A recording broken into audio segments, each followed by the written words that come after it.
दयालु शरणं व्रजेम। नमः कमलनाथाय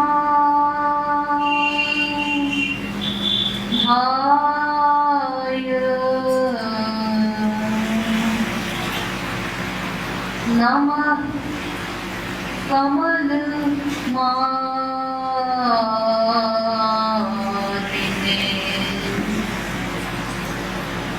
नमः कमलपादाय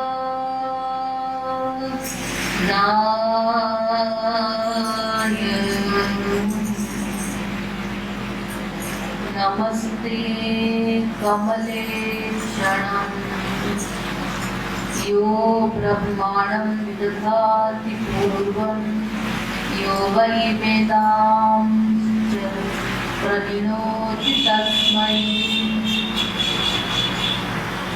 तत्त्वं ह देवमात्मबुद्धिप्रकाशं मोक्षर्वै शरणमहं प्रपद्ये।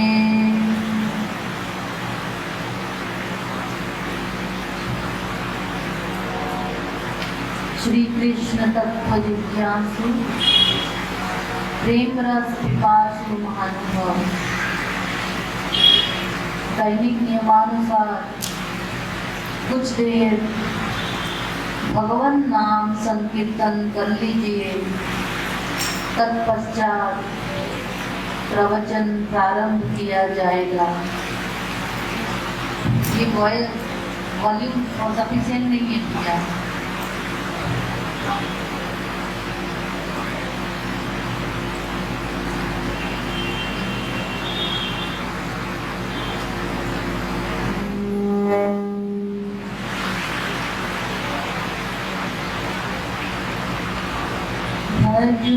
गिरिधर गोविंद गोपाला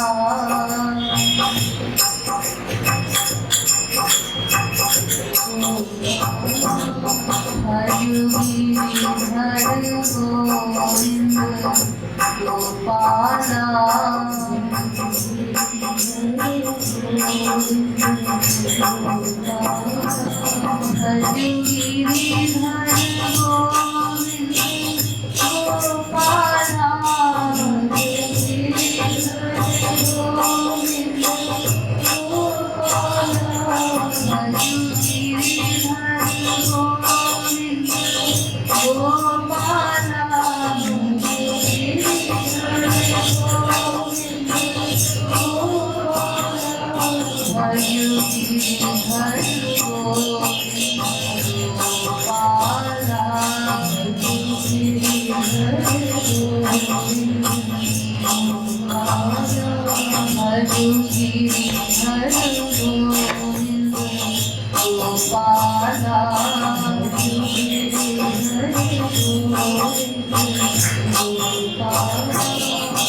बोलिए वृंदावन बिहारी लाल की, श्रीमद् सद्गुरु सरकार की जय।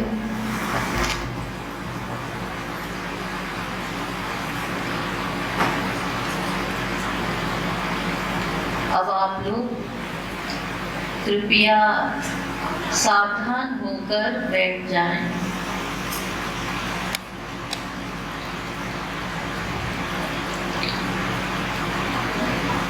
यह धारावाहिक प्रवचन है।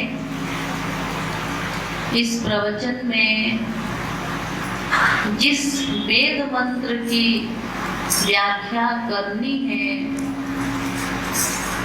वह मंत्र है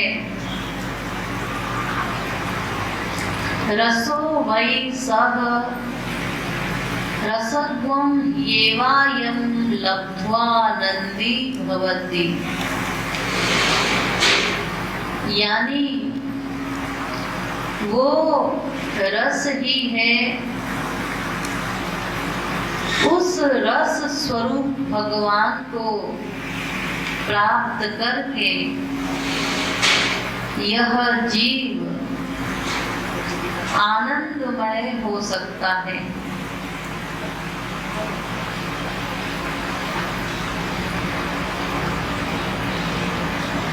वह कौन है? उसको कोई भगवान कहता है, कोई राम कहता है, कोई कृष्ण कहता है, कोई अल्लाह कहता है, कोई खुदा कहता है। उसके अनेक नाम हैं।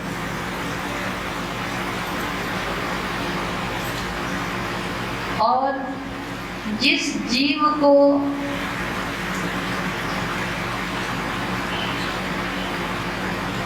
प्राप्त करना है वह भी कोई है।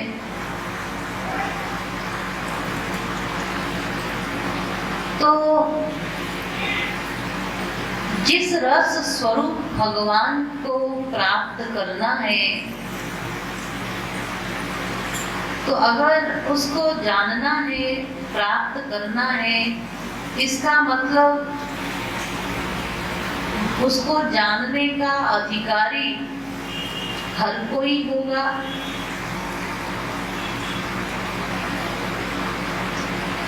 क्योंकि सभी उसके अंश हैं, भगवान के अंश यह जीव है। वेद कहता है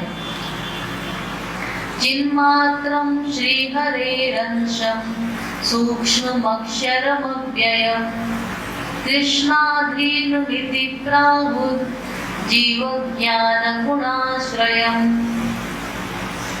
यह जीव उस भगवान का अंश है।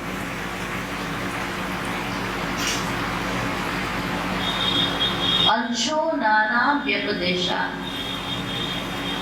फिर वेद कहते हैं। यानी यह जीव जिस भगवान का अंश है, उस भगवान से जीव का नाना संबंध है।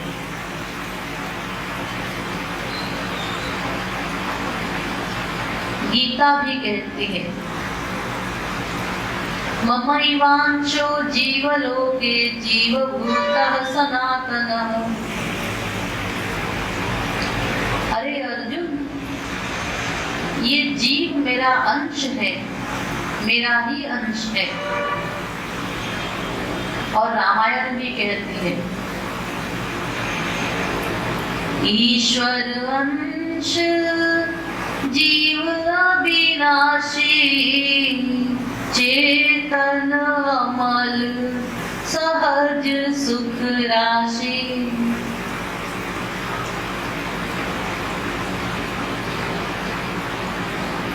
तो फिर उस भगवान का अगर हर जीव अंश है, तो फिर हर जीव उस भगवान को जानने का अधिकारी होगा। इसका उत्तर है नहीं। प्रत्येक जीव भगवान को जानने का अधिकारी नहीं है। केवल मनुष्य शरीरधारी, मनुष्य देहधारी ही उस भगवान को जानने का अधिकारी है।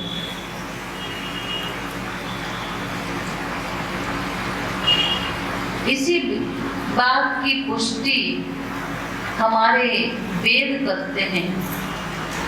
वेद में बड़ा सुंदर निरूपण है। क्या?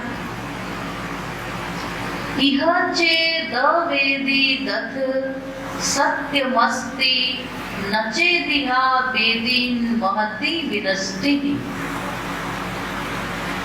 अरे मनुष्य शरीरधारी, यदि इस जीवन में तूने भगवान को नहीं जाना, नहीं पाया, तो फिर दोबारा तुझे ये मनुष्य देह नहीं मिलेगा। फिर वेद कहते हैं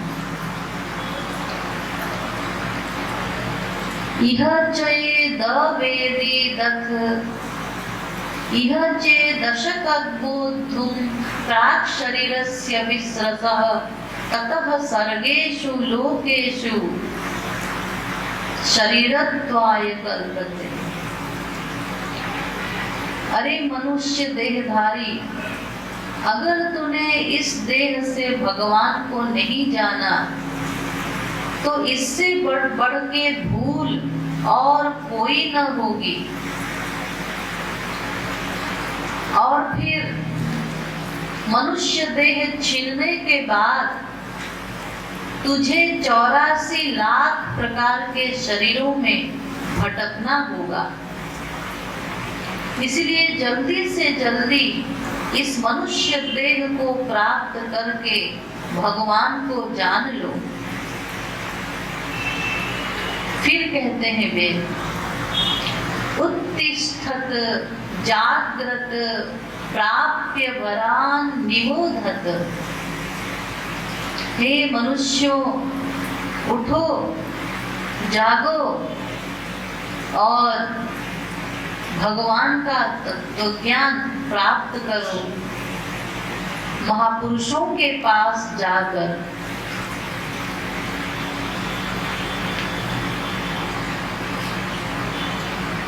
केवल वेद में ही नहीं, वेदव्यास जी जिन्होंने 18 पुराण बनाए, उन्होंने भागवत में भी कहा, दुर्लभो मानुषो देहो देहिनां क्षणभंगुर तत्रापि दुर्लभं मन्ये वैकुंठ प्रियदर्शनम्।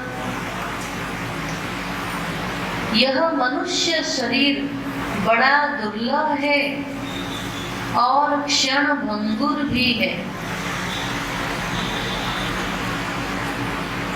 नृदेह माद्यम सुलभम सुदुर्लभम प्लवम सुकल्पम गुरु कर्णभार मयानुकूले नभस्वतेरितं पुमान् भवाब्धिं न तरेत् स आत्मः। क्या अर्थ है इसका?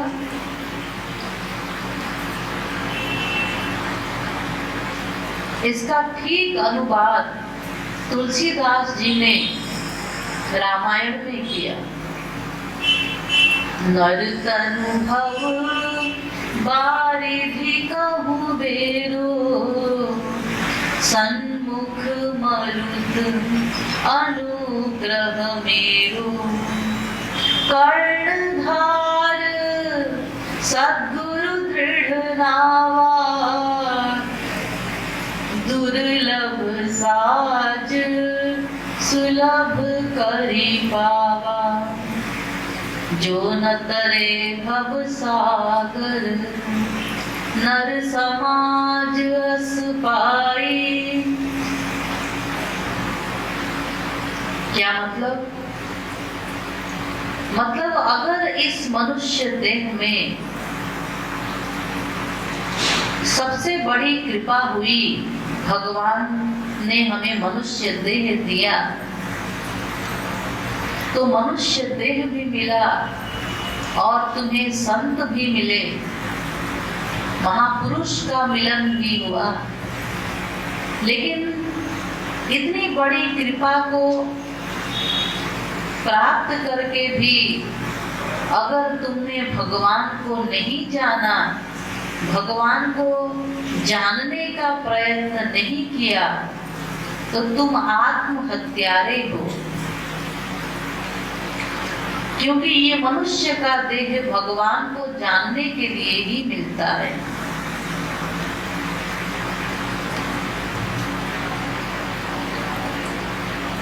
नमानुषाम श्रेष्ठतरम ही किंचित। महाभारत भी कहती है, कि मनुष्य शरीर से बड़ा दुर्लभ शरीर और कोई भी नहीं है। जन्मांतर सहस्रेषु मनुष्यत्वं हि दुर्लभम्। अनंत जन्मों में भटकने के बाद कुत्ता, बिल्ली आदि शरीरों में भटकने के बाद ये मनुष्य शरीर बहुत मुश्किल से मिलता है। यही बात गुरु नानक जी ने भी कहा, लख 84 भ्रम दिया दुर्लभ जन्म पाई होई, नानक नाम समाली तू सो दिन नेड़ा आई होई। हे मनुष्य, तुझे 84 लाख प्रकार के शरीरों में भटकने के बाद बहुत मुश्किल से ये मनुष्य तन मिला है। इसलिए तू जल्दी से जल्दी नाम का सहारा ले ले।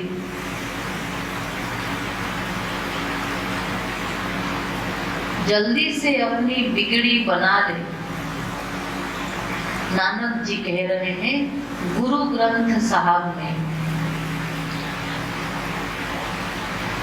हमारे हिंदू धर्म के अतिरिक्त अन्य धर्मों में भी यही बात बताई गई।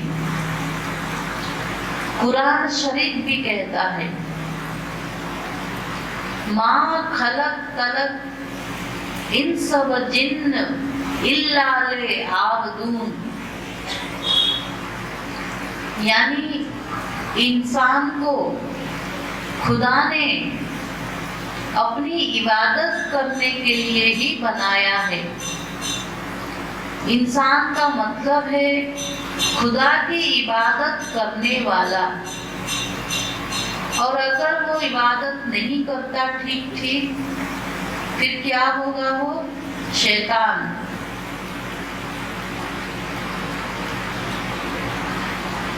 तो देखिए, सभी शास्त्र वेद मनुष्य शरीर की ओर ही इशारा कर रहे हैं। अनेक शरीर हैं, अनेक प्रकार के शरीर हैं। स्वेदज, अंडज, उद्भिज, जरायुज, खेचर, जलचर, भूचर। तो अनेक प्रकार के जो प्राणी हैं, इन सब में मनुष्य देह को ही सर्वश्रेष्ठ बताया गया। मनुष्य देह की ओर ही इशारा किया गया है।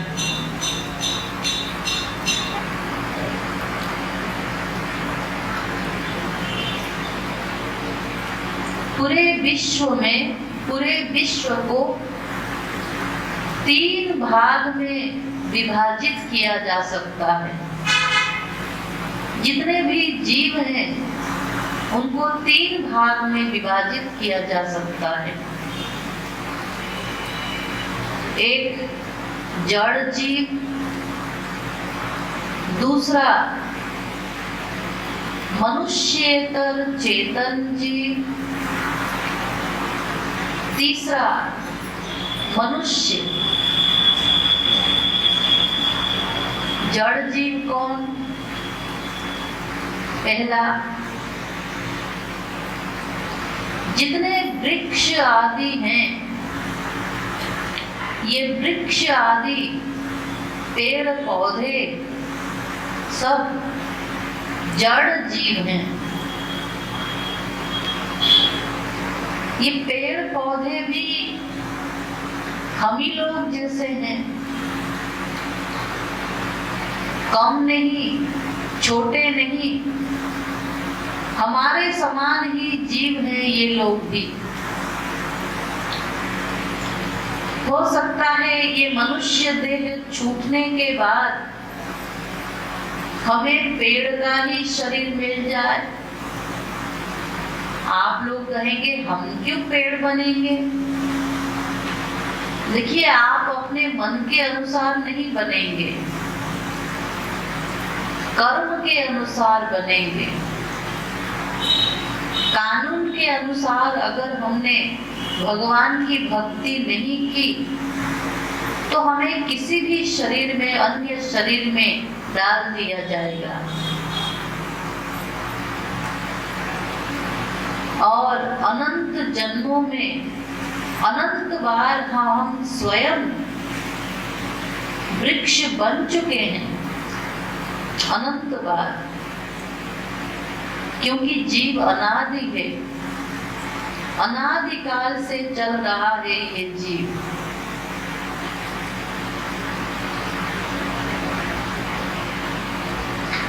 तो ये है जड़ जीव। दूसरा है मनुष्येतर चेतन जीव। ये कौन? ये है पशु पक्षी आदि। पशु पक्षी आदि जितने हैं ये सब चेतन जीव हैं, लेकिन इन जीवों ने जड़ जीवों को भोग्य बनाया। अरे पशु पक्षी जितने हैं ये क्या खाते हैं? वृक्ष से पत्ते खाते हैं, कोई कुछ खाता है, कोई कुछ खाता है। तो जड़ जीवों को अपना भोग्य बनाया मनुष्येतर चेतन जीव ने।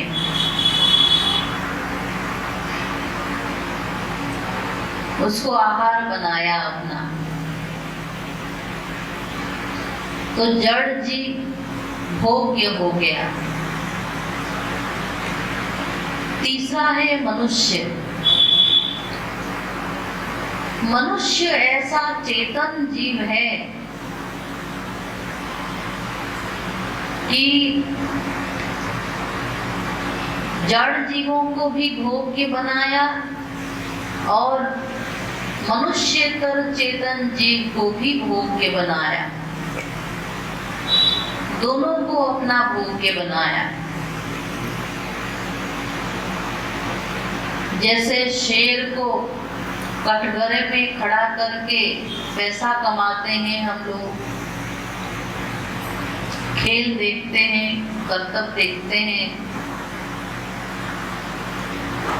कोई सांप को कोई नचाता है,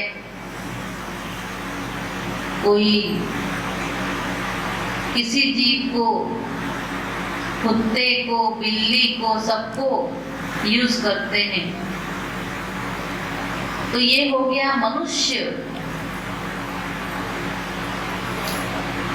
पशु पक्षियों को भी भोग्य बनाया और जड़ जीवों को भी। मनुष्य चाहे तो किसी को भी अपना दास बना सकता है। इतना कमाल है इस शरीर में।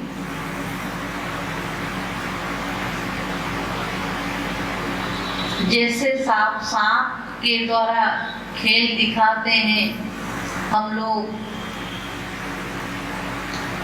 कुत्ते बिल्ली को भी अपने वश में करके रखते हैं, ऐसे ये मनुष्य चाहे तो देवताओं को भी अपना दास बना सकता है। देवता लोग, आप लोगों ने सुना होगा बड़े बड़े राजा महाराजाओं के यहाँ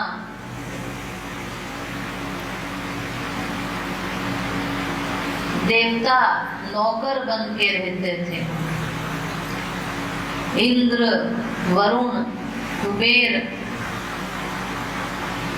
सूर्य, चंद्र, यमराज, ये लोग नौकर बन जाते हैं। जैसे पशु पक्षियों को हम नचाते हैं, ऐसे ही स्वर्ग संबंधी सिद्धियां प्राप्त करके हम देवताओं को भी दास बना लेते हैं।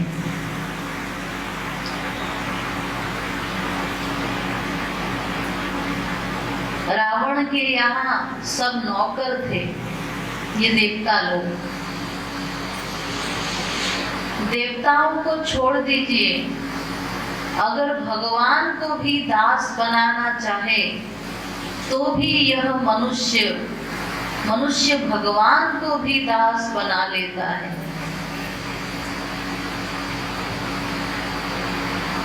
भगवान ने स्वयं कहा है, गीत्वा च मम नामानि विचरेन् च मम सन्निधौ इति ब्रवीमि ते सत्यं क्रीतोऽहं तस्य चार्जुन।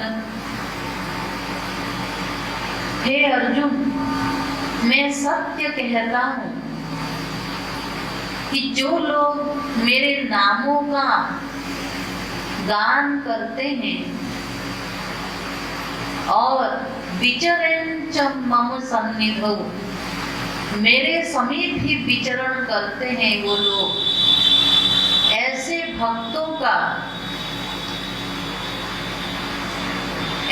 भक्तों के हाथ में बिक जाता हूँ, खरीदा हुआ गुलाम बन जाता हूँ। जगह जगह भगवान ने कहा है, अहम भक्त पराधीनो यस्वतंत्र इव द्विजः साधुभिर्हस्त हृदय भक्तैर्भक्त जनप्रियः। मैं भक्त के अधीन हूँ, अहम भक्त पराधीनो,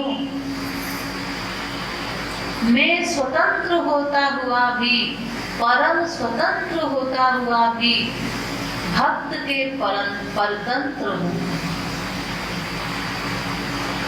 तो देखिए, भगवान को भी हम गुलाम बना लेते हैं।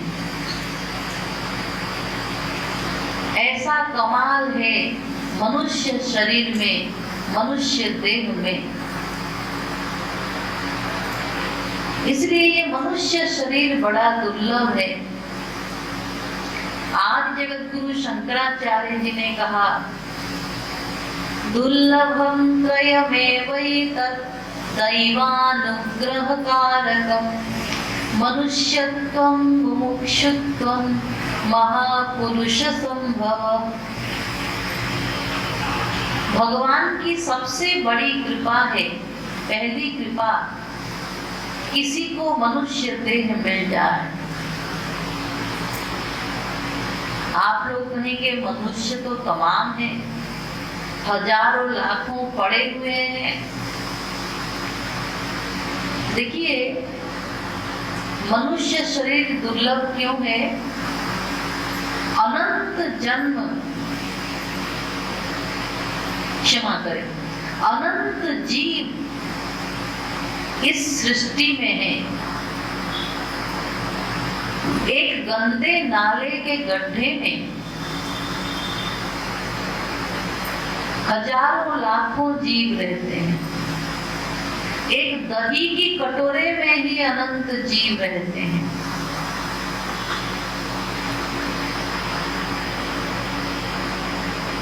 तो जितने जीव हैं उनमें मनुष्य देह केवल 6 अरब लोगों को ही मिला है। मात्र 6 अरब लोगों को ही मनुष्य देह मिला है। कितना दुर्लभ शरीर है। और उन मनुष्यों में भी वे लोग बड़े भाग्यशाली हैं। वो मनुष्य भाग्यशाली है जो भगवान को जानने की इच्छा रखता है, जिज्ञासु भाव। ऐसे तो लाखों मनुष्य पड़े हुए हैं, लेकिन कोई कोई भगवान के प्रति श्रद्धा रखता है, तो वे अधिक भाग्यशाली हैं। और उन भाग्यशाली जीवों में सबसे अधिक भाग्यशाली वो है जिस जिज्ञासु मनुष्य को महापुरुष मिल गया हो,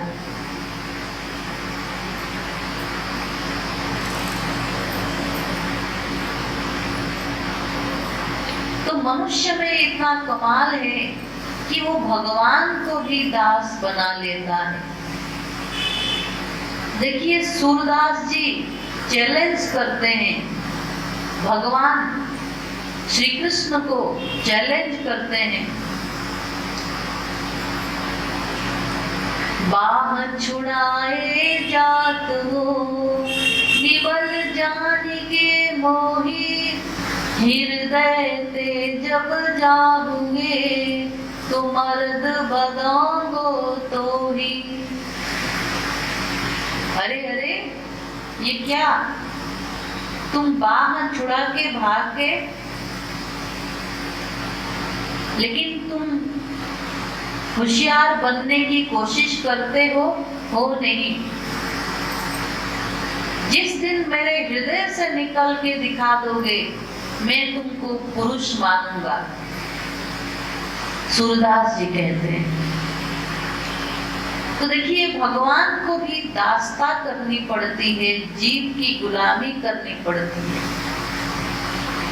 आप लोग कहेंगे अजी भगवान हमारा गुलाम तो नहीं बना, हमारा दास तो नहीं बना, तो आपने वो तरकीब नहीं अपनाया होगा, भगवान की भक्ति नहीं किया होगा, जिससे भगवान मनुष्य के दास्ता करता है और जीव को अनंत सुख प्रदान करता है, अनंत लीलाएं करता है। तो अगर वो तरकीब कोई मनुष्य कर ले तो भगवान उसका भी दास बन जाता है।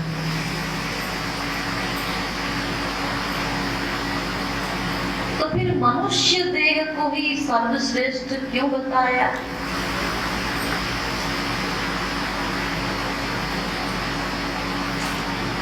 चलिए आपको इसका कारण बताते हैं। ये मनुष्य शरीर देव दुर्लभ है। भर्तृहरि महाराज ने हितोपदेश में कहा, आहार निद्रा भय मैथुनम च सामान्यमेतत् पशुभिर्नराणाम्।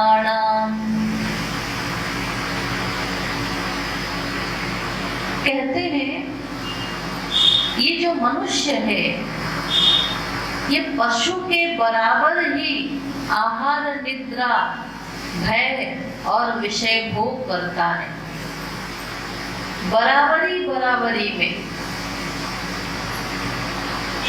ऐसा भर्तृहरि जी कहते हैं, लेकिन मैं ऐसा नहीं मानती।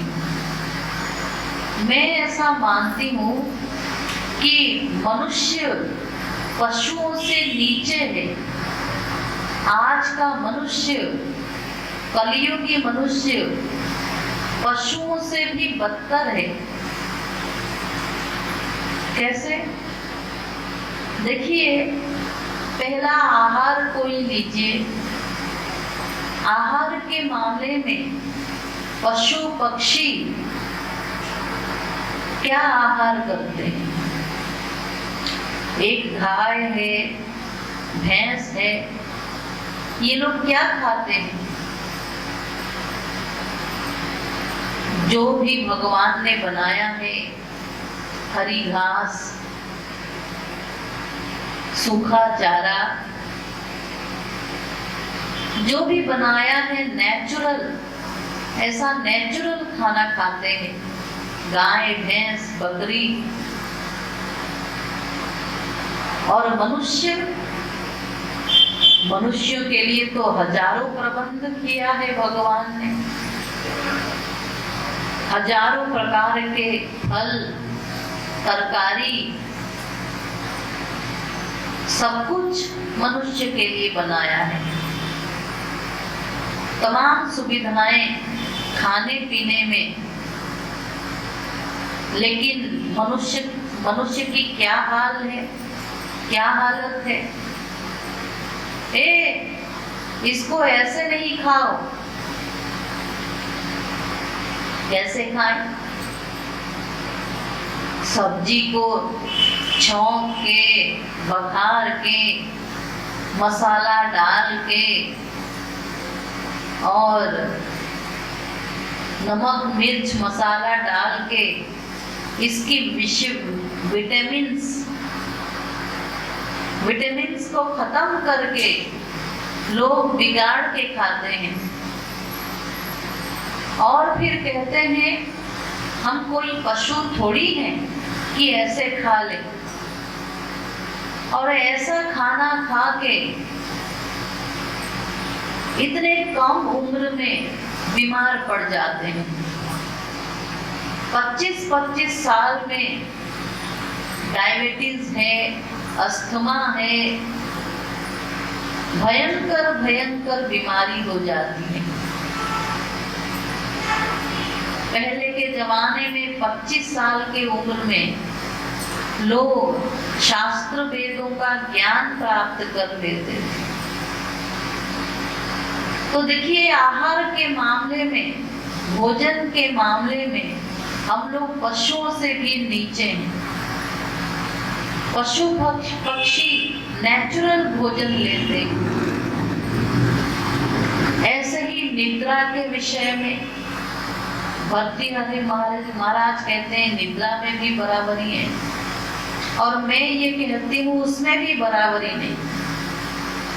ये पशु पक्षी कितना सादा सोते हैं, समय पर सोते हैं, और मनुष्य का क्या हाल है।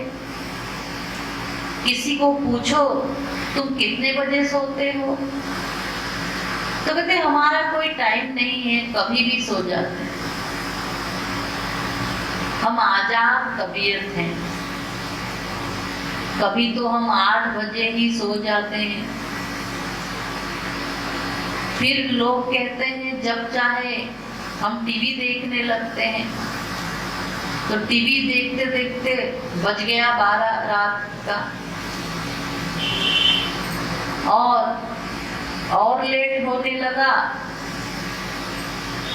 यार दोस्त मिल गए, गप होने लगी, तो रात के 4 बज जाते हैं। यानी कोई नियम नहीं, कोई कायदा कानून नहीं। और पशु पक्षी कितना सादा सोते हैं, कितना लिमिटेड सोते हैं, तो कितना अंतर है। यानी हम लोग पशुओं से नीचे हैं कि नहीं। तो आहार, निद्रा। नंबर 3 भय के मामले में भी मनुष्य डरा हुआ है। किसी से पूछो तुम रात के समय में यहाँ से क्यों नहीं जाते हो, कहते हैं इधर से मत जाना। क्यों भाई, क्या बात है, तुम्हारे पास कोई सोने की चेन है क्या, या सोने की घड़ी पहनी हुई हो क्या? तो कहते हैं नहीं, हमारे पास तो साइकिल ही है और कुछ नहीं है। तो कितना डरता है मनुष्य। समाज का भय, जाति का भय, मनुष्य का भय, पशु का भय, भय से घिरा हुआ है आज का जीवन। तो भय के मामले में भी हम लोग पशुओं के नीचे हैं। पशु पक्षी निडर रहते हैं, उनके पास कोई बैंक बैलेंस नहीं है, तो चोरी करने का डर भी नहीं है।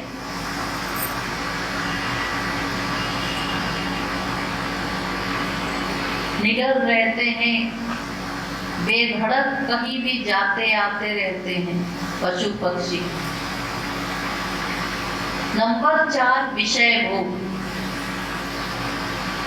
विषय भोग के मामले में भी मनुष्य कितना स्वतंत्र है। पशु है, पक्षी है, साल में एक बार विषय भोग करता है, और मनुष्य तो जीवन भर पैसा कमाता है विषय भोग के लिए ही। और इंद्रियों के लिए अलग सामान, इंद्रियों के सुख भोग के लिए पैसा इकट्ठा करता रहता है मनुष्य, और उन सब का उपयोग करके मन को बिगाड़ता है, आत्मा को बिगाड़ता है, आत्मा का भी हनन कर डालता है, फिर कहता है कि मैं मनुष्य हूं। तो ये जो भर्तृहरि जी महाराज कहते हैं, ये उस समय उन्होंने कहा था, ये श्लोक उस समय लिखा गया था जिस समय हमारा संसार धर्म के अनुसार चलता था। आज तो धर्म का पता ही नहीं किसी को।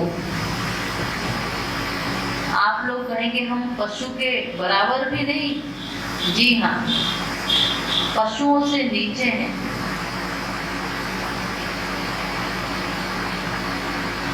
प्रैक्टिकल आचरण का प्रश्न है।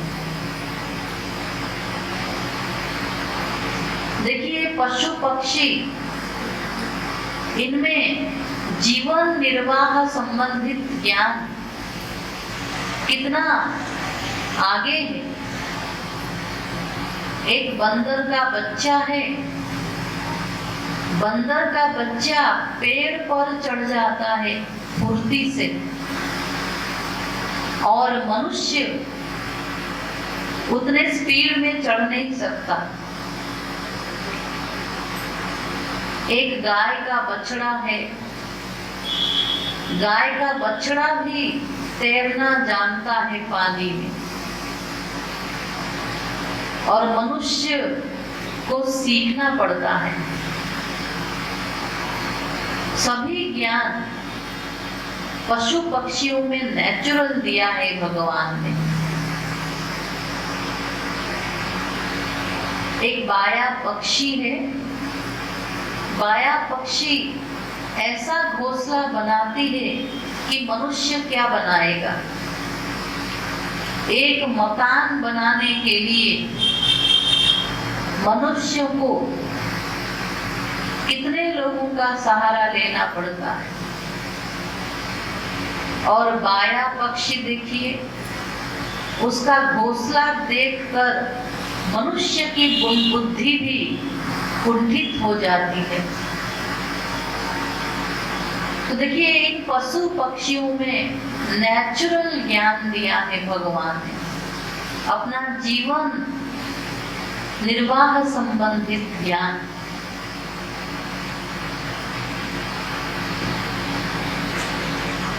तो फिर मनुष्य को सर्वश्रेष्ठ क्यों कहा गया शास्त्रों में, वेदों में?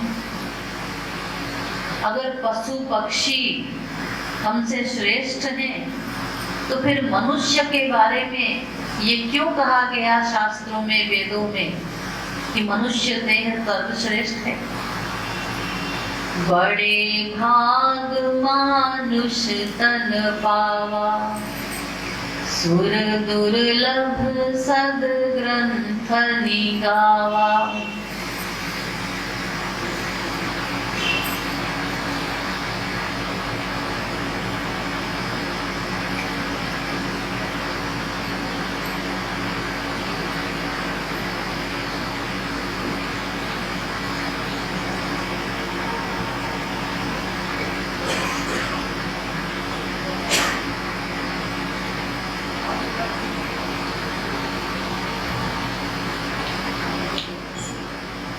इसका कारण भर्तृहरि महाराज ही बताते हैं अगले लाइन में। कहते हैं, ज्ञानम ही ते विशेषो ज्ञानेन हीनाः पशुभिः समानाः।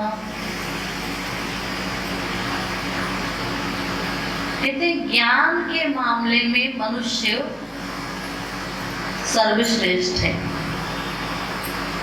और ज्ञान के अतिरिक्त अगर मनुष्य देखा जाए तो मनुष्य पशु के बराबर है।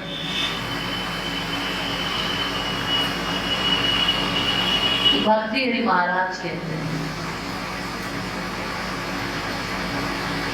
हित अनहित पशु पक्षी उजाना, ज्ञान अहित अनहित पशु पक्षी उजाना, मानुष तन गुण ज्ञान निधाना।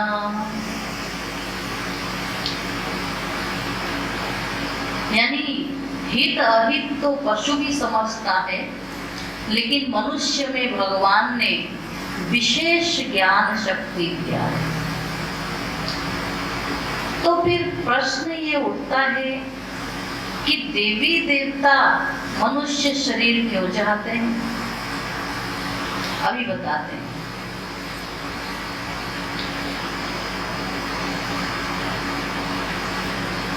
पहले रामायण में चलिए। रामायण में कारभुषुंडी जी से गरुड़ जी प्रश्न करते हैं। क्या प्रश्न करते हैं? प्रथम ही कहु नाथ मति धीरा, सब ते दुर्लभ कवन शरीरा।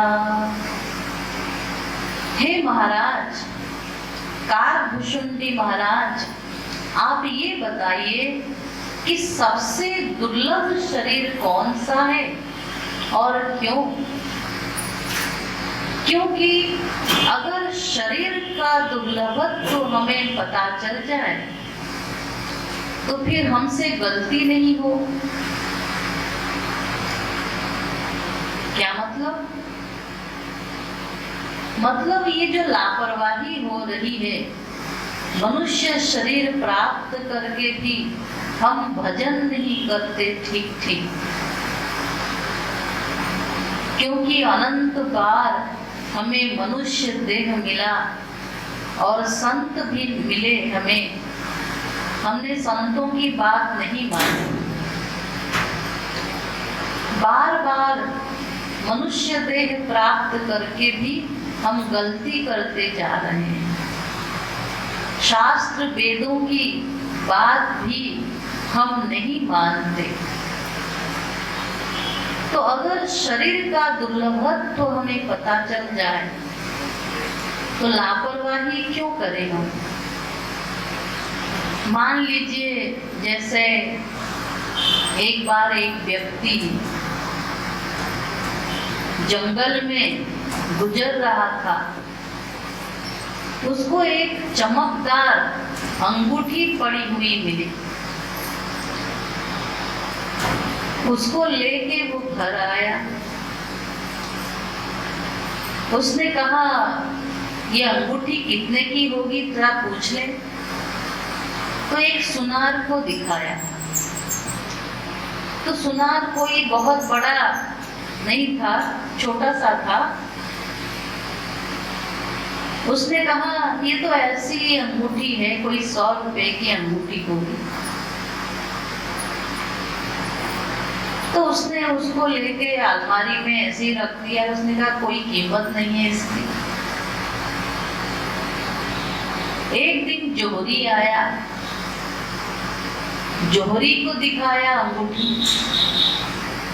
तो जैसे ही उसने अंगूठी देखी, उसने कहा ये तो बहुत बड़ा हीरा है, ये नग साधारण नग नहीं है, कम से कम 50 लाख का हीरा होगा।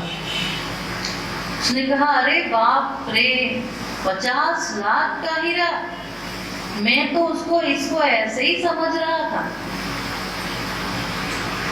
तो उसको लेकर तुरंत लॉकर में बंद कर दिया। अब वही व्यक्ति उस अंगूठी को ऐसे ही फेंक दिया, कहीं पड़ा था। अब उसकी दृष्टि बदल गई, उसकी कीमत बढ़ गई, लॉकर में बंद कर दिया। ठीक इसी प्रकार अगर मनुष्य शरीर का दुर्लभत्व हमें पता चल जाए तो फिर हम शास्त्र की बात अन्यथा न करें, भगवान की भक्ति में आगे बढ़ जाएं।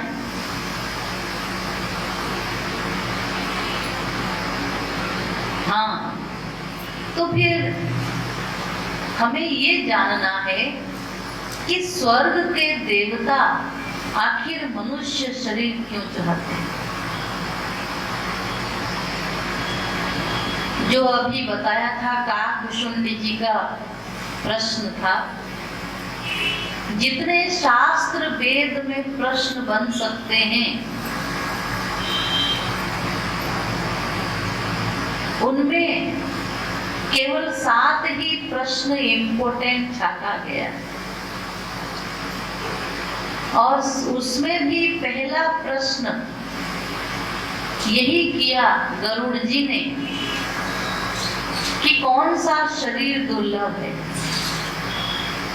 तो उसका उत्तर दिया काकभूषुंडी जी ने, नर तनु सम नहीं कावनी उदेगी, जीव चराचर याचत तेहि। मनुष्य शरीर सबसे इम्पोर्टेंट है, और चराचर जीव, सभी जीव केवल मनुष्य देह की ही याचना करते हैं। ये चराचर शब्द जो आया है इसमें रामायण में, इसका मतलब चराचर जीव में देवता भी आते हैं। स्वर्ग के देवता भी इस शरीर की, मनुष्य देह की याचना करते हैं।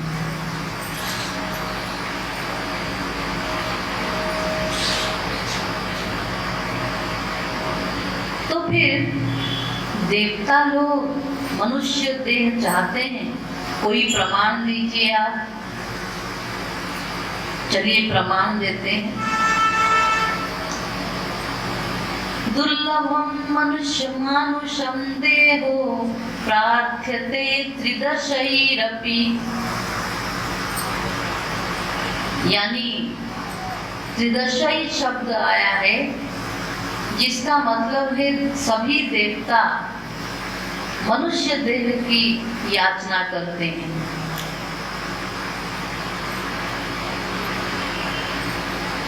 सुर दुर्लभ सद ग्रंथ निगावा, रामायण भी कहते। सुर दुर्लभ, सुर शब्द आया है जिसका अर्थ है देवता। मनुज देहमिमं भुवि दुर्लभं समधिगम्य सुरैरपि वांछितम्। सुरै शब्द आया है बहुवचन में, जिसका मतलब है देवता लोग, मनुष्य देह चाहते हैं।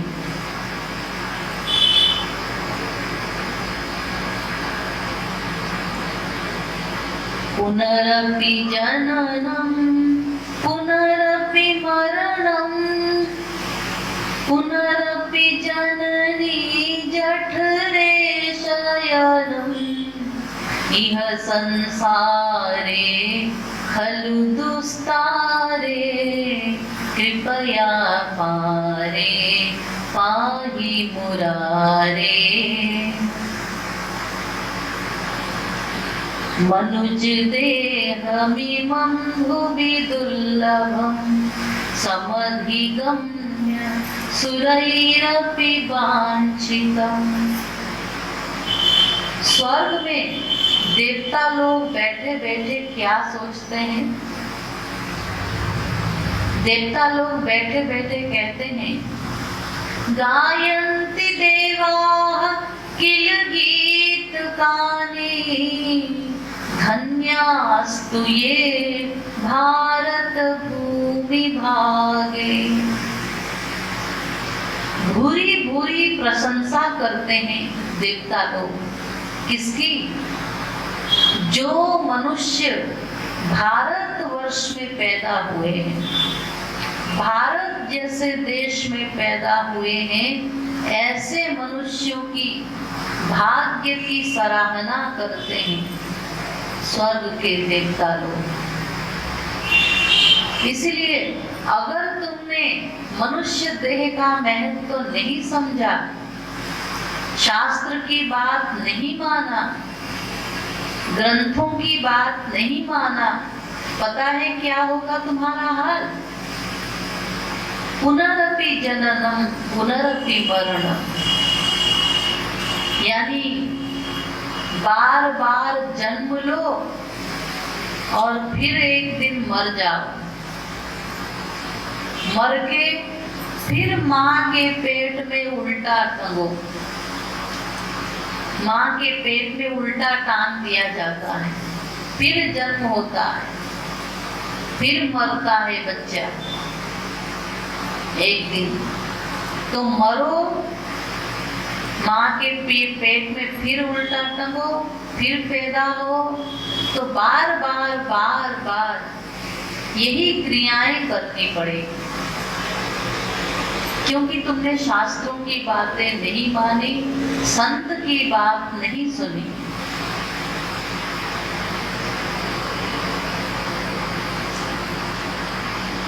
तो देखिए, सभी देवी देवता मनुष्य देह की ही तो याचना कर रहे हैं, लेकिन आश्चर्य की बात है, स्वर्ग के देवताओं की तो मनुष्य पूजा करता है, उनको श्रेष्ठ समझता है, तब तो पूजा करता है।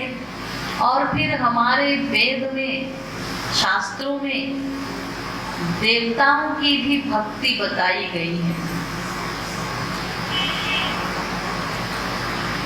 तो हम लोग उन देवताओं की भक्ति करते हैं, शास्त्र बताते हैं,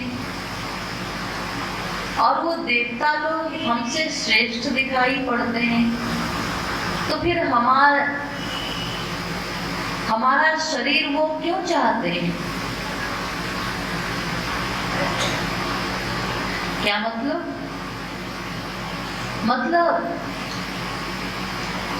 स्वर्ग के देवता लोग हर मामले में हमसे श्रेष्ठ हैं। रूप में कामदेव श्रेष्ठ है,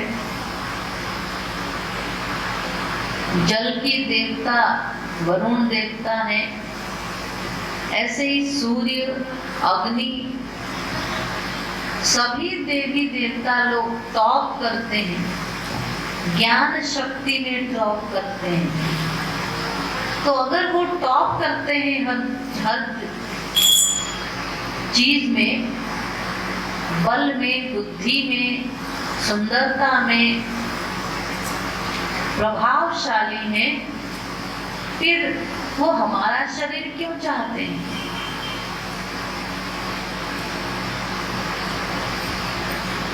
देखिए, आप लोगों ने सुना होगा देवताओं के बारे में कि देवता लोग बड़े सुंदर होते हैं, उनके शरीर से मल मूत्र नहीं निकलता, पसीना निकलता नहीं है, दिव्य होता है उनका शरीर, देह।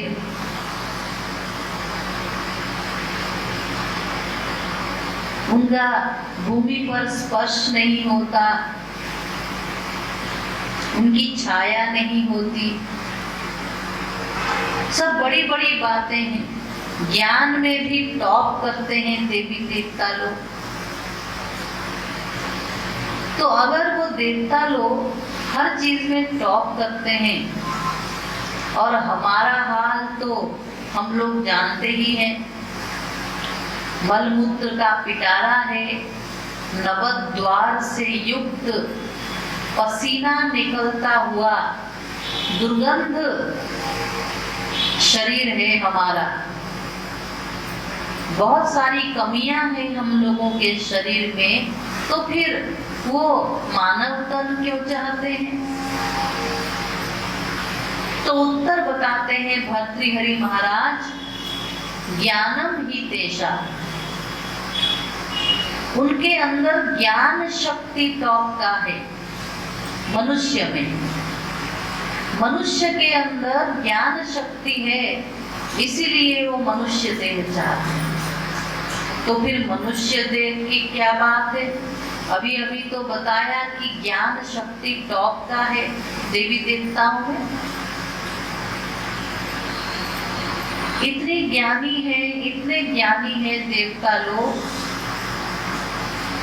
आप लोगों ने सुना होगा महाभारत में, रामायण में, कि ऐसे ऐसे अस्त्र शस्त्र राजा महाराजा लोग देवताओं से वरदान में प्राप्त करते थे, अस्त्र शस्त्र। तो देवताओं से वरदान स्वरूप मिलता था वो अस्त्र शस्त्र। तो उनमें ये कमाल है कि अगर हमारा दुश्मन हजारों लोगों के बीच में बैठा है दूरी पर, और हम यहाँ से बाण फेंक रहे हैं, तो वो बाण हजारों किलोमीटर दूरी पर भी किसी को नहीं मारेगा, किसी को नहीं छुएगा। जो दुश्मन होगा उसी को मार के और वापस आ जाएगा, किसी का बाल बांका भी नहीं होगा। तो ऐसे ऐसे अस्त्र शस्त्र देवताओं से प्राप्त करते थे राजा लोग। तो बहुत बड़े ज्ञानी होते हैं देवता, मनुष्य कुछ भी नहीं है उनके सामने। तो फिर सवाल ये है कि मनुष्य शरीर देवता लोग क्यों चाहते हैं? ये अभी अधूरा उत्तर मिला है हमें। पशु पक्षियों से तो श्रेष्ठ है मनुष्य, ज्ञान के मामले में पशु पक्षियों से तो श्रेष्ठ है, लेकिन देवताओं से तो श्रेष्ठ नहीं है। तो इसका उत्तर तुलसीदास जी देते हैं। तुलसीदास जी कहते हैं, आओ तुमको बताते हैं। तो उत्तर दीजिए तुलसीदास जी। देखो, नरक स्वर्ग अपवर्ग निशेनी, ज्ञान विराग भक्ति सुख देनी। देखो, इस शरीर से नरक टॉप का मिलेगा, मनुष्य देह से नरक मिलेगा टॉप का। नरक, अरे अभी अभी तो तुलसीदास जी तारीफ कर रहे थे, मनुष्य शरीर का महत्व तो बता रहे थे कि 84 लाख प्रकार के शरीर में श्रेष्ठ है और बड़े भाग्य से मिलता है, बड़ी भगवान की कृपा से मिलता है। बड़ी बड़ी बातें बता रहे थे तुलसीदास जी। तुलसीदास जी ने कहा, अरे भाई तुम समझो तो मेरी बात, ये मनुष्य शरीर क्यों श्रेष्ठ है मैं बता रहा हूं। नरक का नाम मैंने क्यों लिया?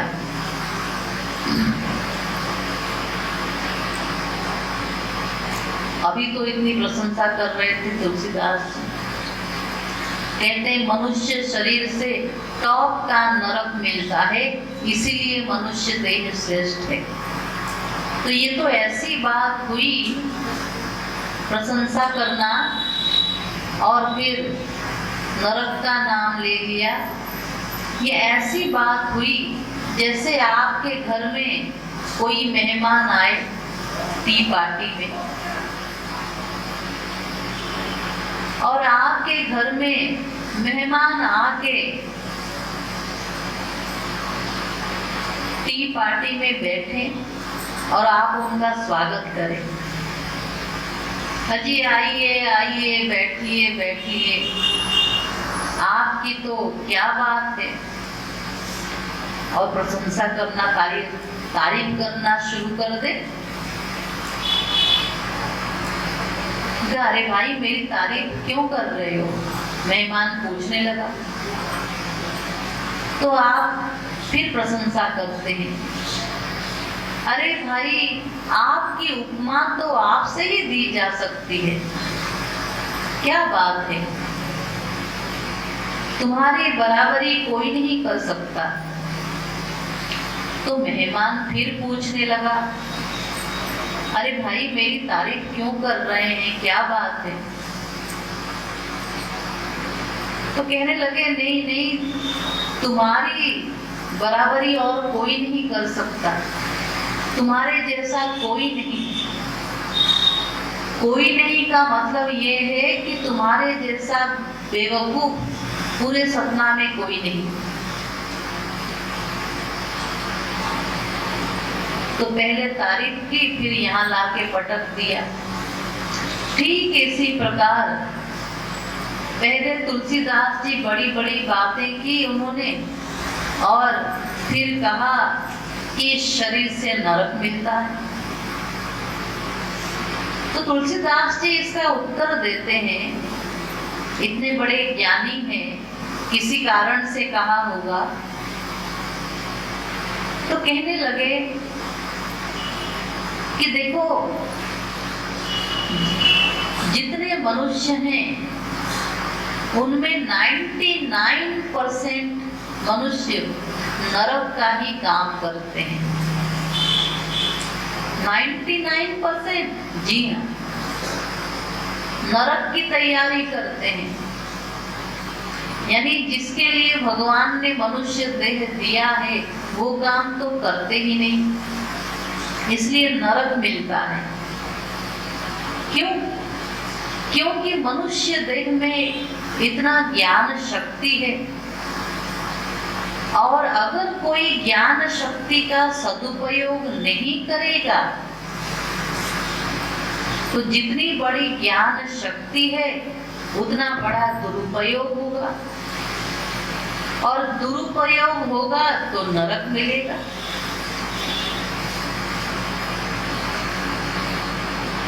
क्योंकि देखिए, कुत्ता अगर चोरी करेगा तो क्या चोरी करेगा, उसको दंड भी नहीं मिलेगा। एक रोटी उठाएगा कहीं से और भागेगा कुत्ता। लेकिन मनुष्य अगर चोरी करता है, डकैती करता है, तो उसको दंड मिलता है, क्योंकि ज्ञान शक्ति है मनुष्य के पास। तो जितनी बड़ी शक्ति है, अगर उसका सदुपयोग नहीं किया गया तो उसका दुरुपयोग भी टॉप का होगा।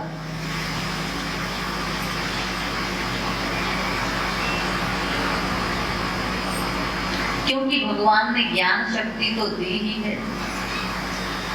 तो वो जो दुरुपयोग होगा उसका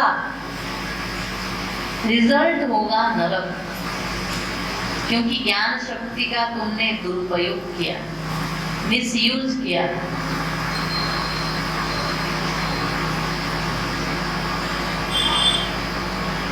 जैसे एग्जाम्पल, अगर हम साइकिल से जा रहे हैं, कहीं साइकिल से जा रहे हैं, थोड़ी एक्सीडेंट हो गया, चोट वोट लगी, मरहम पट्टी हो गया, थोड़ी दिन में ठीक हो गया। लेकिन अगर मोटरसाइकिल से जा रहे हैं तो मोटरसाइकिल से एक्सीडेंट होगा तो हड्डी वड्डी टूटेगी, उसमें भी प्लास्टर चढ़ाना पड़ेगा। और अगर कार से जा रहे हैं तो उसमें हड्डी टूटना तो श्योर है। लेकिन उस जगह पर अगर हवाई जहाज में जा रहे हैं, हवाई जहाज से अगर एक्सीडेंट होगा तो फिर मरना श्योर है, डेथ श्योर है। यानी जितनी बड़ी शक्ति है उसका सदुपयोग भी उतना बड़ा है और दुरुपयोग भी उतना ही बड़ा होगा। और वो जो दुरुपयोग होगा उसका परिणाम मिलेगा नरक।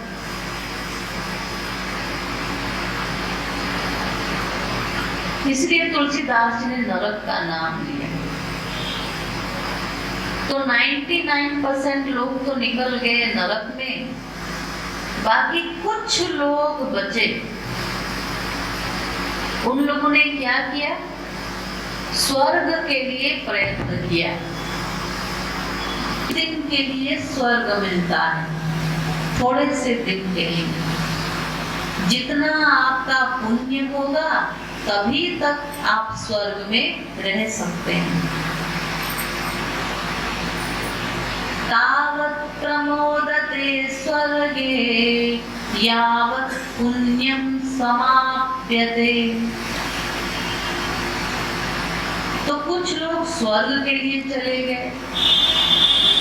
इसके बाद कुछ लोग ही और बचे जिनमें थोड़े से लोग समझदारी दिखाने लगे। उन्होंने कहा स्वर्ग तो हम बहुत बार हो आए, शास्त्र वेद कहते हैं कि हम लोग कई बार स्वर्ग जा चुके हैं, इंद्र बन चुके हैं।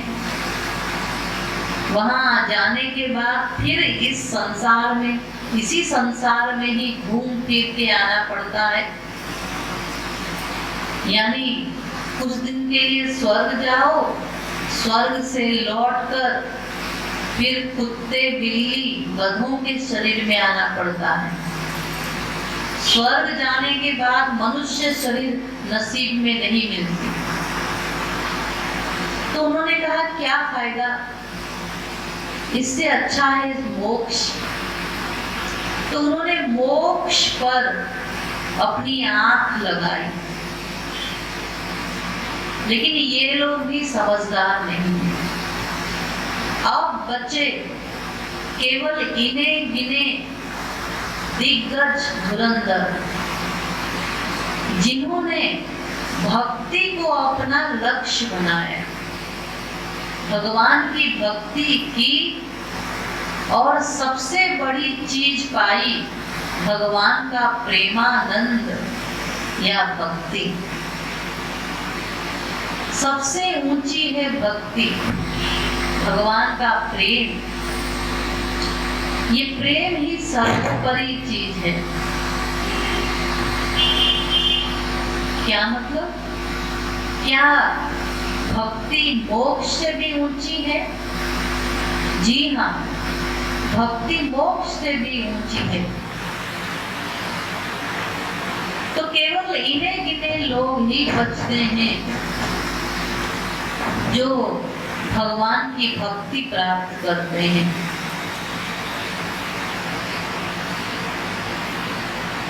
तो अब सुनिए असली बात। जो स्वर्ग के देवता हैं,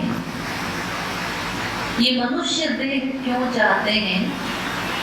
असल में स्वर्ग में कुछ कर ही नहीं सकते। ये देवता लोग कुछ करते ही नहीं है। क्या मतलब? अजी हमने तो सुना है कि देवता लोगों ने युद्ध किया है, भगवान का दर्शन भी किया है, नहीं, कर्म तो करते ही हैं, लेकिन कर्म का कोई फल नहीं मिलेगा। कर्मों का फल मनुष्य देह में ही प्राप्त किया जा सकता है। यानी ये मनुष्य शरीर सीढ़ी है, नरक स्वर्ग अपवर्ग निशैनी। निशैनी यानी सीढ़ी है। मनुष्य चाहे तो नरक जा सकता है, चाहे तो स्वर्ग जा सकता है, चाहे तो मोक्ष प्राप्त कर सकता है या भक्ति प्राप्त कर सकता है। ये चार चीज मिलता है केवल मनुष्य शरीर में ही। क्यों? क्योंकि मनुष्य शरीर कर्म योनि है और देवताओं का शरीर भोग योनि है। केवल भोग भोगवाया जाता है, कर्म का फल भोगने के लिए स्वर्ग जाते हैं। यहाँ तक जितने पशु पक्षी भी हैं, ये पशु पक्षी भी, इनका शरीर भी भोग शरीर है, भोग योनि है। लेकिन मनुष्य का शरीर, उसमें भोग बहुत कम रहता है और कर्म योनि है। कर्म करने की स्वतंत्रता है मनुष्य को। इसलिए मनुष्य कर्म करके भगवत प्राप्ति कर सकता है, भगवान को सदा सदा के लिए प्राप्त कर सकता है, जो कि अन्य कोई भी नहीं कर सकता, स्वर्ग के देवता भी नहीं कर सकते। असल में जैसे बैंक बैलेंस होता है, एग्जाम्पल, किसी ने 10 लाख जमा कर दिया बैंक में और बैंक में जमा करने के बाद उसको निकालता गया।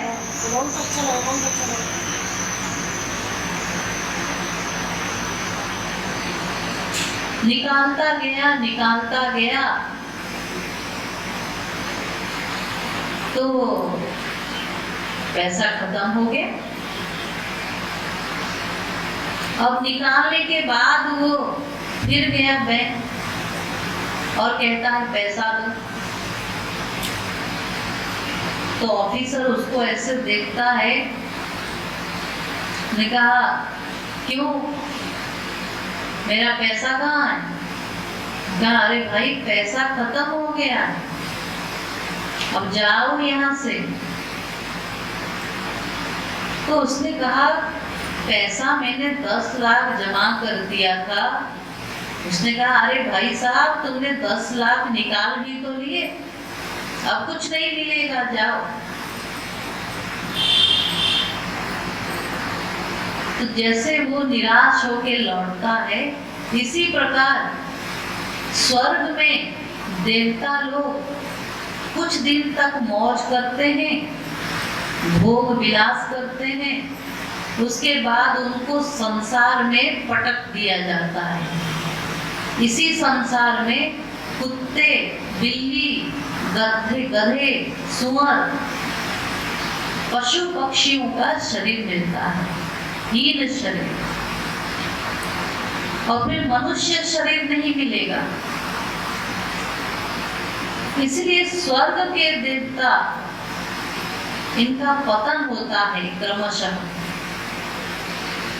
और मनुष्य शरीर में हमें मौका मिला है, चांस मिला है कि हम भक्ति करके अपने वास्तविक लक्ष्य को, भगवान का आनंद प्राप्त कर सकते हैं।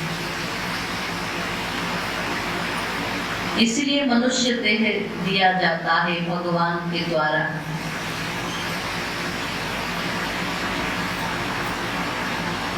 तो आप लोग कहेंगे दीदी जी स्वर्ग के देवताओं का शरीर भोग शरीर है और हमारा कर्म शरीर है, कर्म योनि है। तो अगर हमें कर्म करने का अधिकार है, आपकी बात तो हमें समझ में आ गई, अब हमें भक्ति करना ही चाहिए। लेकिन एक लेकिन लगा देते हैं हम लोग। क्या लेकिन? कि भाई भक्ति करने का कोई उम्र भी तो होती है। अभी हमारी उम्र ही क्या है? 25 साल। तो ये तो भक्ति करने का कोई उम्र नहीं है। अरे भाई ठीक है, अब तो 40 साल के हो गए, अब तो भक्ति करो। तो मनुष्य बहाना बना देता है, अब हमारी ये जिम्मेदारी है, अब हमें ये काम है।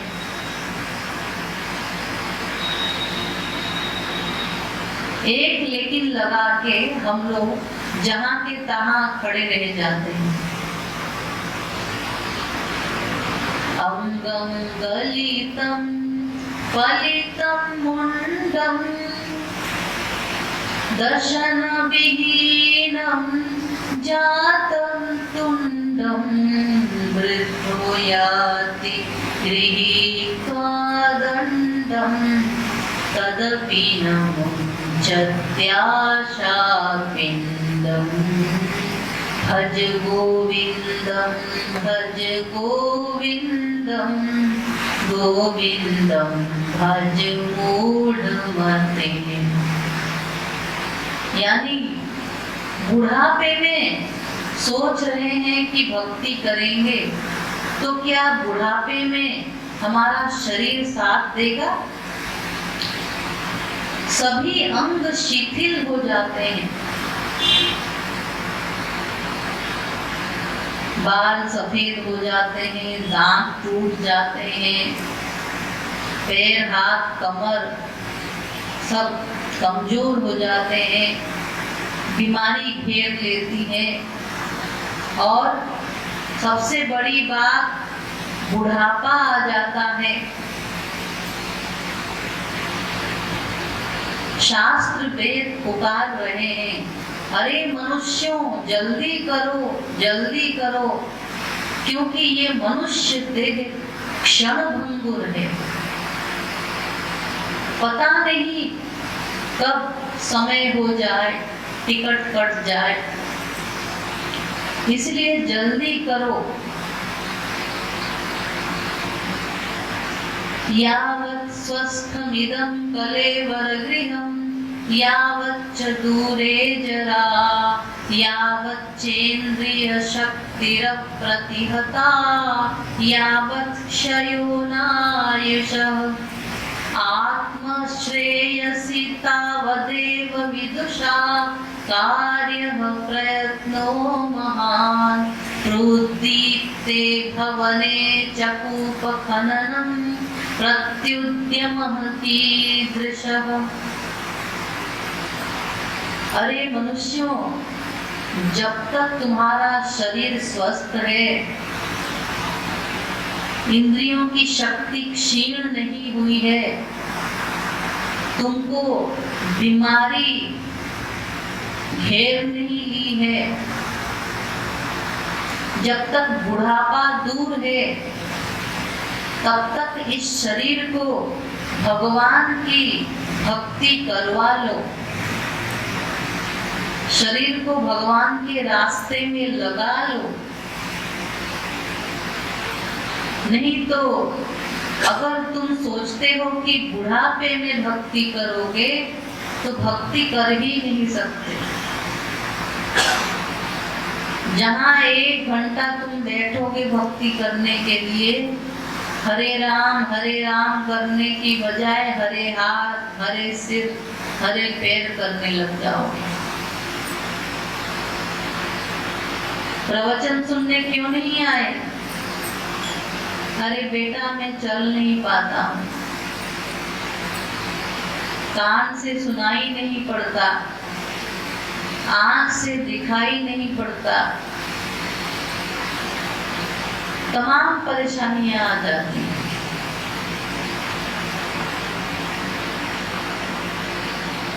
युधिष्ठिर महाराज से एक यक्ष ने प्रश्न किया था महाभारत में। क्या प्रश्न किया था? अहन्यानि भूतानि किमाश्चर्य, सबसे बड़ा आश्चर्य क्या है इस संसार में? तो उत्तर दिया था धर्मराज युधिष्ठिर ने, इस संसार में सबसे बड़ा आश्चर्य ये है कि लोग मर जाते हैं, फिर भी दूसरे लोग निफिक्र होकर विचरण करते हैं। अहन्यानि भूतानि गच्छन्ति यमालयं शेषाः स्थिरत्वमिच्छन्ति किमाश्चर्यमतः परम्। जो लोग मर जाते हैं और उन्हें देखते हैं मरते हुए, आज ये चला गया संसार से, कल वो चला गया, यहाँ तक नाती चला गया, फिर भी दादाजी निफिक्र होके बैठे हैं। वो तो चला गया लेकिन मैं नहीं जाऊंगा, वो मर गया लेकिन मैं नहीं मरूंगा। ये सबसे बड़ा आश्चर्य है। रोज देखते हैं, न्यूज में पढ़ते हैं,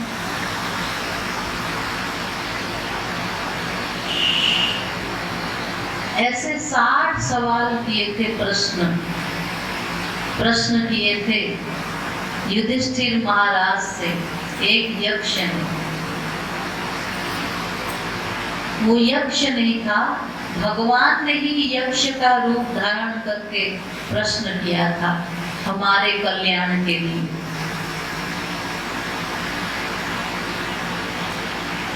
रामायण में जब दशरथ जी एक दिन शीशे में अपना शक्ल देख रहे थे और बाल संवार रहे थे, उन्होंने देखा कि मेरे कान के बाल तो सफेद हो रहे हैं। श्रवण समीप भये शीत के साथ मनहु जरठ पनु अस उपदेशा। नृप युवराज राम किन्ह देहु जीवन जन्म लाभ किन्ह लेहु। अरे अरे, मेरे कान के बाल सफेद हो रहा है, मैं वृद्ध हो रहा हूँ, इसका मतलब जल्दी से जल्दी राम को राज्य सौंप कर और मैं वन में चला जाऊं, जीवन मरण का लाभ ले लूं। तो केवल थोड़े से बाल सफेद होते हुए देख के सावधान हो गए दशरथ जी। और हम लोगों के तो पूरे के पूरे बाल सफेद हो जाते हैं तो भी कोई चिंता नहीं रहती, होने दो बाल सफेद, हम फिर से काला कर देंगे डाई लगाकर, कोई चिंता नहीं। सेठ जी को फिक्र थी, एक एक को 10-10 कीजिए। सेठ जी को फिक्र थी, एक एक को 10-10 कीजिए। अब मौत आ पहुंची कि हजरत जान वापस कीजिए। यानी पूरे जीवन इसी चिंता में रहे, 1 का 10 कैसे होगा, 10 का 50 कैसे होगा, इसी चिंता में रहे। अब मौत आ गई, यानी यमराज आ गया, तो हम लोग क्या कहते हैं, यमराज जी थोड़ा सा समय दे दीजिए, 3 मिनट का समय दे दीजिए, बस पेपर में साइन करना है। तो यमराज कहता है नहीं नहीं, कोई समय नहीं मिलेगा, जीवन भर बहुत मटर गश्ती की है तुमने, भक्ति नहीं किया है भगवान। तो वहां से हमें कोई परमिशन नहीं मिलेगा, कोई रियायत नहीं होगी। तो ये मनुष्य देह बड़ा बड़ा महत्वपूर्ण है, लेकिन क्षण भंगुर भी है, पता नहीं कब टिकट कट जाए। क्योंकि हम देख तो रहे हैं हर अवस्था के लोग जा रहे हैं, कोई माँ के पेट में ही मर गया, कोई बाहर आके मरा, कोई 10 साल के होके मरा, कोई 20 साल का होके मरा। देख तो रहे हैं हर अवस्था के लोग जा रहे हैं। तो हमने ये सोचा है कि 100 साल तो जीवित रहेंगे, कैसे सोच लिया। तो इसलिए अब समय का भरोसा न करते हुए जल्दी से जल्दी भक्ति करो, अपने परम चरम लक्ष्य की ओर ही आगे बढ़ो। क्योंकि प्रत्येक जीव भगवान का अंश है।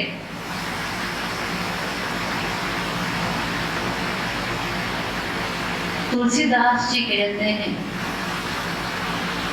अस को जीव जंतु जग माही, प्रभु जहाँ रघुनाथ प्राण प्रिय नाहि। यानी ऐसा कोई भी जीव नहीं है संसार में जिसको भगवान से प्यार न हो। यानी हम सब लोग भगवान से प्यार करते हैं, उनको अपना प्राण मानते हैं, प्राणों से भी अधिक मानते हैं भगवान को। क्या मतलब? मतलब प्रत्येक जीव आस्तिक है। आप लोग कहेंगे आस्तिक है, ऐसा तो नहीं है दीदी जी, क्योंकि बहुत सारे नास्तिक भी रहते हैं इस संसार में। कितने लोग हैं जो भगवान को नहीं भी मानते हैं। यानी हर जगह 2 प्रकार के लोग रहते हैं ना, अच्छे लोग भी रहते हैं और बुरे लोग भी रहते हैं। पाप भी होता है, पुण्य भी होता है, दिन भी है और रात भी है। संसार में असुर भी रहते हैं और देवता भी रहते हैं। तो जब 2 प्रकार के लोग रहते हैं तो फिर यहाँ संसार में नास्तिक भी होंगे कुछ लोग। आप कैसे कह रही हैं कि सब आस्तिक ही आस्तिक हैं? मैं नहीं कह रही, वाल्मीकि जी कहते हैं। वाल्मीकि जी ने क्या कहा? लोके नहीं सविद्येत यून राम अनुव्रत। ऐसा कोई संसार में हो नहीं सकता जिसका भगवान राम से प्रेम न हो। क्या मतलब? यानी हर कोई आस्तिक है, भगवान का पक्का अनुयायी है। ऐसा कैसे कि नास्तिक नहीं हो सकता कोई? जी हाँ, ऐसा ही है। ये बात मैं कल सिद्ध करूंगी। बोलिए लाडली लाल की जय, श्रीमद् सद्गुरु सरकार की जय।